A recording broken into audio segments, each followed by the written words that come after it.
You're watching the Brotherhood of Gaming. Alright, believe it, your hero is here, Naruto Uzumaki.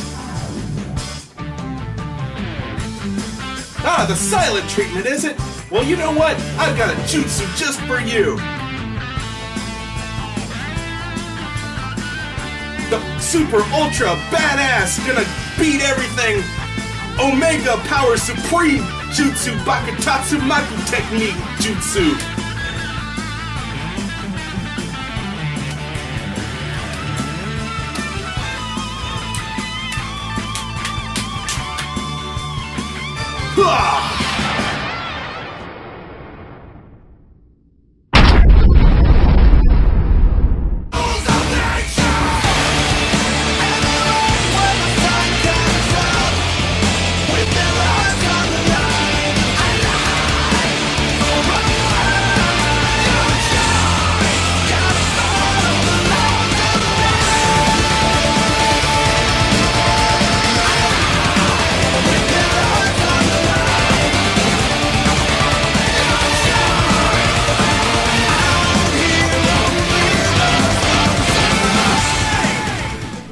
Welcome back to the Brotherhood of Gaming Review Show, and this week we have Naruto Ultimate Ninja Storm 3. I was truthfully very surprised by this one. I did not expect to like it as much as I did, considering, to be honest, I'm not that big of a Naruto fan. Believe it or not, I don't follow the anime, I don't follow the mangas, but as far as I've heard and as far as I have played, the track record for their video games are actually pretty good. Such as Naruto the Broken Bond being the first one that I ever played. And I was surprised at how addicting that one was because of its overworld map and how you could run across the layouts and talk to people and just fight anytime you wanted. And it was a pretty simplistic gameplay style. And then I heard about Naruto Ultimate Ninja Storm 3 coming out just very recently. Again, like Broken Bond, I had no idea about the story, I didn't know when it took place. But getting into Naruto Ultimate Ninja Storm 3, it definitely takes place in the near future. I guess it's supposed to take place in the Shippuden series, where the characters are a lot older, a lot more mature. They definitely don't look like the kids from Season 1. Yeah, they're wearing like different outfits. Naruto's sporting the black and the orange. And apparently he's no longer a subject for ridicule in the storyline. Now he's considered a hero because, according to what I picked up very early on, he had defeated a villain known as Pain. Ever since then, he's been known as the hero throughout the Hidden Leaf Village, and Sasuke has gone AWOL and is now considered a rogue ninja that should be assassinated. That's pretty much all I'm going to tell you about the story. Granted, you probably already know. If you watch the anime, you probably might even know. However, I will go out of my way to say that Naruto Ultimate Ninja Storm 3 has really good exposition. It tells the story really well. So much, in fact, if part 1 and part 2 are just like this one, you don't even need to watch the anime, because the cutscenes stretch on to be as long as Metal Gear Solid cutscenes. They really go out of their way to tell you the story that they want to tell. And honestly, it's not boring. I'll sit there for a good 15 to 20 minutes on a cutscene and actually enjoy what I'm saying. And it's not anime, it's cel-shaded, just like you see in the new Tales games. Where the characters are anime looking, but they're 3D models and 3D environments. So that's how you're watching these cutscenes play out. So if anything, an anime fan might want to play the games just because it offers a different perspective on how you play the game or how you watch the anime. And it's very interesting because I've seen a few episodes of the anime and I can definitely tell all the assets are there. So if you're a Naruto fan and you like the anime and you're a fan of video games, there's really no reason not to pick it up. As far as the gameplay is concerned, again, very surprising at how addicting it was. The gameplay overall is very simple. To get down to the point, it's a fighting game, but at the same time it's an adventure game.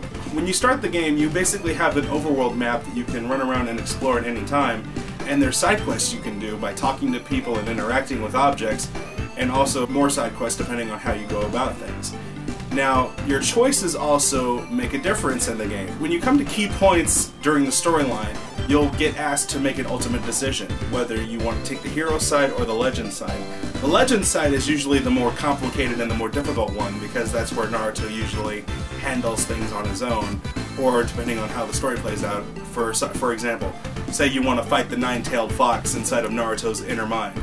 you have the option of going the hero route, which allows you to fight the Nine-Tailed Fox with Killer Bee's help, or you can go the legend side and fight him by yourself. It's decisions like that that ultimately change the outcome of the story. Very little. It tells it a little differently, but nothing to change it. Going back to the gameplay, again, Naruto is not your only character.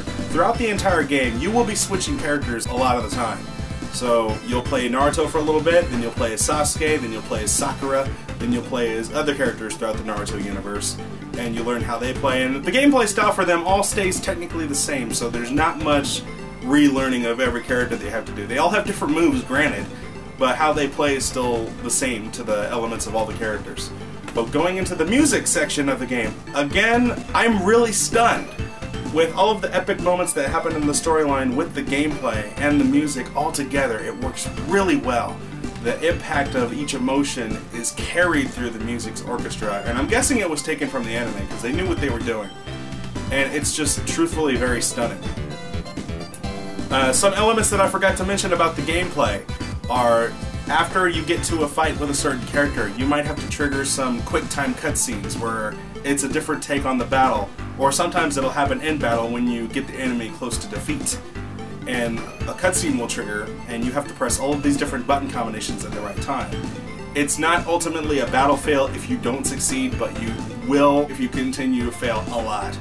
So you have to make sure to get the timing straight and to make sure to get the buttons properly to continue these fights and or win them. More often than not, you will have to do it.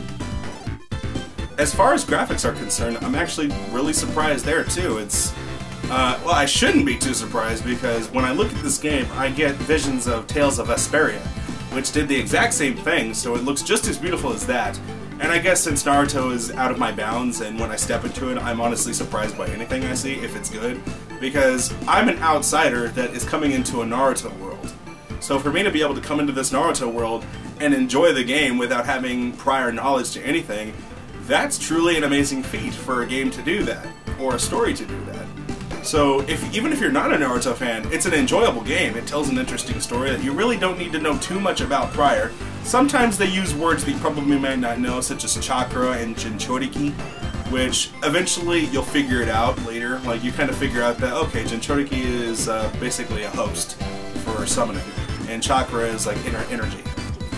The game's difficulty keeps a steady pace. It's not too hard, but it's not too easy. But of course, as the game goes on, things start to get a little bit more difficult, and of course, when the final battle comes around, things get ridiculous. But it's all a great challenge, and it's fun to play, and it keeps you coming back for more.